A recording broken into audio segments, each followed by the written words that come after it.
Hello guys, today lalaban ko yung padding ng aking helmet na ginagamit ko sa pupit. Ito, natanggal ko yung padding niya. Madali naman tanggalin to, may mga botones lang yan dyan, tapos nakasuksok lang, tanggalin nyo lang. After nun, basahin mo muna sa tubig,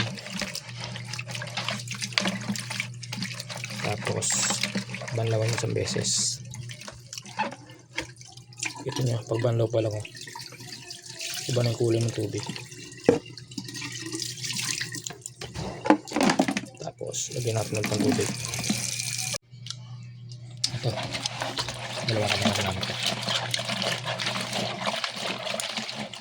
Yan nyo lang, pipiga-pigain nyo lang. Nakukulangan ako sa sabon, dagdagan ko pa ng sabon.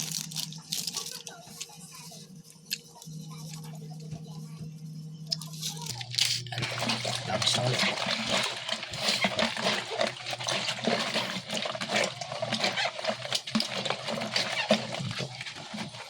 Yan o, ito yung sa may tenga. Lamas lang, piga. Dublog, piga. Dublog, piga. Hindi nyo na kailangan brushin yan. Ganito lang, pwede na.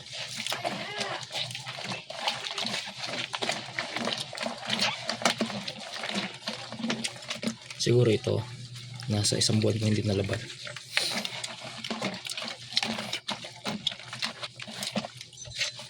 Kaya ganito na yung kulay. Saka, actually kahit hindi isang buwan, pag nilaban ko yan, ganyan yung kulay niyan. Lalo na kung mainit yung panahon. Kasi mabilis mo po yung mga pasahero. Pero dahil malandi naman na itong nakaraan, so hindi siya masyadong dumudumi or nagkakaroon ng amoy.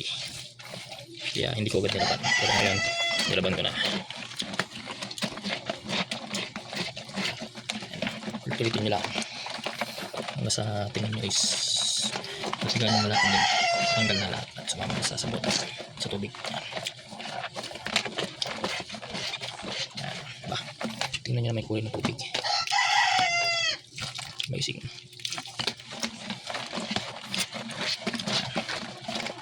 Yan lang. Hindi makalang brushing yan. Ganyan lang. Piga lang.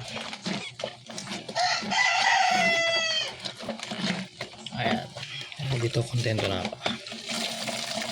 So, pwede mo na siyang malaban. Yung tubig ko. Itim.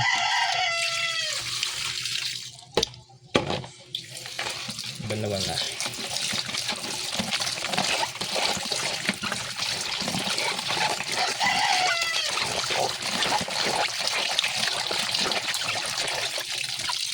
Sige. Tiga-tiga na. Tapos, tingnan ko na banlaw.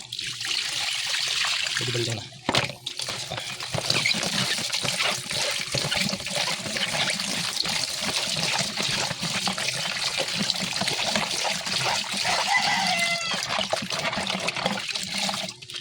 Yan. Okay na. Hindi mo na. Sunod naman. Fabric conditioner. So marirecommend ko yung Champion kasi mas matapang yung amoy niya. And parang tingin ko mas tumatagal yung epekto niya sa padding. Mas matagal na bago mula yung amoy. Yan. Tantayin nyo lang kung gaano karami. Yan. Wala. Tapos silubog lang.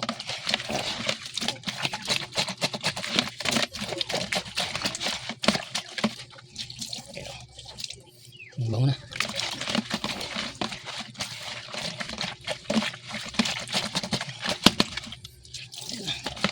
Ayan. Pwede mo napigayin yan. Next naman, sampay na. Naisampay ko na siya, naipit ko na. Dahil maganda naman yung sikat ng araw. Tapos doon, nilaban ko na rin yung aking uniform. Tatlo yan. Everyday nagpapalit tayo para sigurado namang wala tayong amoy. Ibalik mo doon. So, ganoon lang, napakadali lang maglaban ng pads ng helmet ng Mobit. Kaya huwag nyo katamaran guys, para din sa pasahero natin yung para hindi mangamoy yung helmet natin. Yun lang, bye bye.